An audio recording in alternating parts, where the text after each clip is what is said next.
Hello అందరికీ, ఇవాళ మా ఇంట్లో స్పెషల్ ఏంటో తెలుసా? చేపల పులుసు.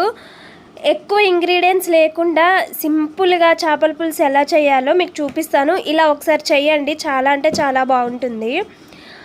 నేనైతే కేజీ చేపలు తీసుకున్నాను. మంచిగా క్లీన్ చేయాలి, ఉప్పేసి నీట్గా క్లీన్ చేసుకోవాలన్నమాట. తర్వాతకి అందులో కారం, ఉప్పు, పసుపు, ఇంకా అల్లం పేస్ట్, ధనియా పౌడర్. ధనియా పౌడర్ ఎలా అంటే ధనియాలు ఇంకా మెంతులు కలిపి మంచిగా ఫ్రై చేసి గోల్డెన్ కలర్ వచ్చేదాకా ఫ్రై చేసి దాన్ని పౌడర్ పెట్టాలి.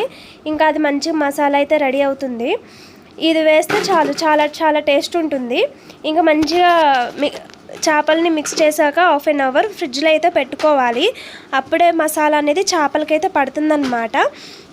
హాఫ్ అన్ అవర్ ఫ్రిడ్జ్లో పెట్టేసినాక మనం చింతపండు ఒక గిన్నెలో నానపెట్టాలి. అలాగే ఒక ఉల్లిగడ్డ, 4 పచ్చిమిరపకాయలు తీసుకొని కట్ చేసుకోవాలి. ఇంక అంతే, సింపుల్. ఇవి ఉంటే చాలు. చేపల ఫ్రై అయితే చేపల పులుసు అయితే మంచిగా టేస్టీగా బాగుంటుందన్నమాట. ఒకసారి ట్రై చేయండి నేను చెప్పినట్టు. ఇంకా పచ్చిమిరపకాయలు, ఉల్లిగడ్డలు అయితే కట్ చేసుకుంటున్నాను అన్నమాట.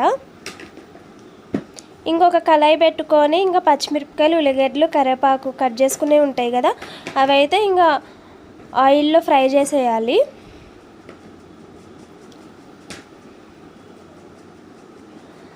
అలాగే కొంచెం అల్లం పేస్ట్ కూడా వేసుకోవాలి. ఇంకా నేను చేపలు కలిపేటప్పుడు అయితే కొంచెం అల్లం పేస్ట్ వేసాను కాబట్టి టేస్ట్ కోసం ఇంకా ఉల్లిగడ్డలు అయితే కొంచెమే వేసాను, అది కూడా టేస్ట్ కోసమే వేసాను.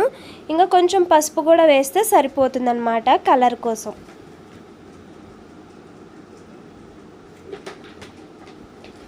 ఉల్లిగడ్డలు మాడకుండా మధ్యలో అయితే తిప్పేయాలి.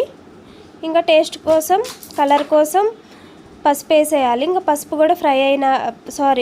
కూడా మంచిగా స్మెల్ పోయినాక ఇంకా చేపలు కూడా ఉల్లిగడ్డలు ఫ్రై చేసినాం కదా, అందులో వేసేసి 5 minutes మూత పెట్టేసి ఉంచితే ఆవిరి అనేది ముక్కలకు బట్టి మనం చింతపండు పులుసు వేసాక తొందరగా కర్రీ అనేది అయిపోతుంది.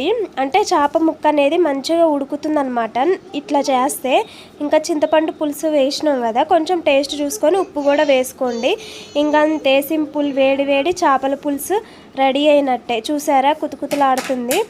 ఇంకా పైన నూనె అట్లా తేలాలన్నమాట. పైన నురుజ అనేది ఉండొద్దు. అప్పుడే చేపల పులుసు అనేది నీట్గా ఉడికినట్టు. ముక్క కూడా బాగా ఉడికింది చూడండి, సైడ్న ముక్క కూడా ఇడిగింది కదా.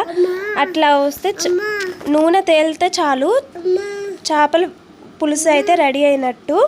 ఇంకా వేడి వేడి అన్నంలో చేపల పులుసు వేసుకొని తింటే ఉంటుంది, సూపర్ ఉంటుంది. ఇలా ఒకసారి ట్రై చేయండి.